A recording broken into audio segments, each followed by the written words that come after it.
Yeah. Here we go. Aswand Cruickshank, your one and only Move Swiftly speaker, checking in for a daily Move Swiftly thought, giving you a perspective on teamwork that you will not get anywhere else. Quick shakeout run today, boy. I'm telling you, we're less than 24 hours away from the half marathon, my first half marathon, boy. I'm pumped. I'm in the zone. I'm locked in right now. It's always good to get a quick shakeout one in, get my legs right. In fact, just the idea of doing a shakeout run is one of the things I want to talk to you guys about, because I didn't get the idea of doing a shakeout run until I ran with this. It was a run club out in Miami. Out in Miami called In Paradise Running. It was right before the 305 day, the 305 half marathon.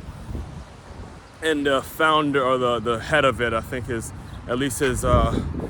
handle on social media is I Am the Mayor. I don't even know if I know his real name, but he had a shakeout run before that. I didn't make it, but he had a shakeout run before the 305 half marathon, and it, kind of sparked something in me. And that's what I mean when I say, collaboration, making sure you're learning from the people who have done it before. Because just yesterday, like I told you, I was talking to you about Vistaprint and how it's important to stay relevant and, tactics when it comes to staying relevant.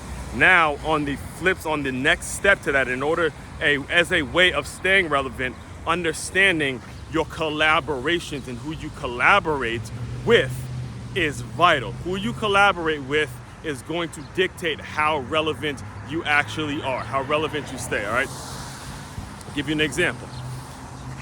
Lately, this past month, well, started last month, as of March of 2023. I'm not sure when you're actually listening to this.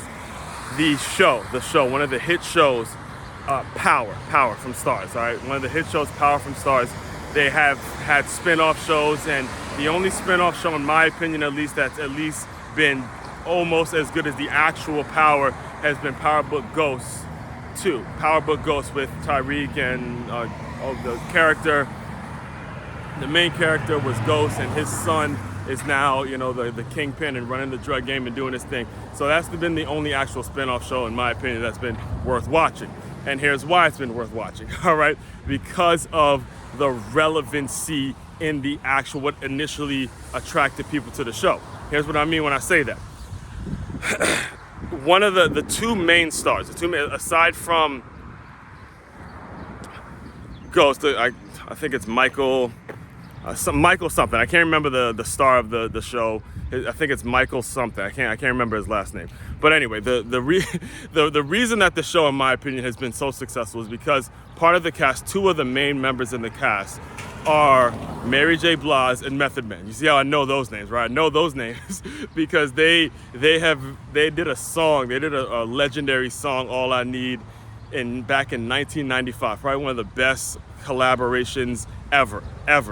All I need to survive. Yeah, they did that shit. And you had Method Man coming down doing the rap, and then Mary and sang the hook. I mean, it's just something about the way that song actually hits that you hear it and it just does not get old. You can listen to it. I just listened to it on my run at least 3 or 4 times because, it's something about that track that just hits home, right? So they collaborated on that track in 1995, 28 years ago. Now, the reason, in my opinion, that Power Book Ghost 2 has been able to last 3 seasons and has been able to maintain or come somewhat close to the success of Power is because now there's a lot of scenes with Mary J. Blige, who is she's the queen pin, she's like the drug lord, and then you have Method Man, who plays the crooked lawyer that is getting everyone off, that's all about taking the money. He's taking the money and he's getting all these criminals off and all that shit. And you have them working together and it brings the fans that knew that were around during that time or that are old enough to remember what that time was like.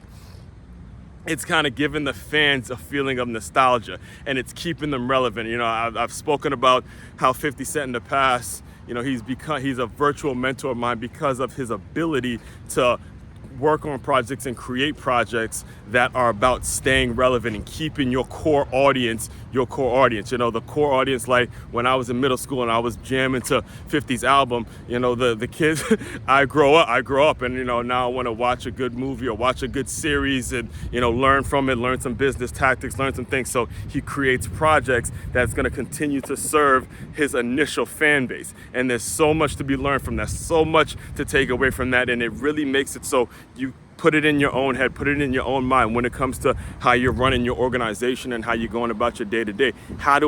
Who exactly is it that I need to collaborate to make it so my relevancy is going to be where it needs to be. All right, it's going to be where it needs to be. Again, figure out the collaborations. The collaborations are one of the most important things you can do in order as a way of growing your business and growing your organization. All right, I dive deeper into all of this stuff. I really do a deep dive into all of this stuff. One website that you need to check out, it's makeyourmove.com. That's MAKEYAMOVE.com. It is a one-stop shop for all your teamwork and your self-development needs. Aswand Cruickshank, your one and only Move Swiftly speaker, checking out. You guys continue to move swiftly. We will talk more soon.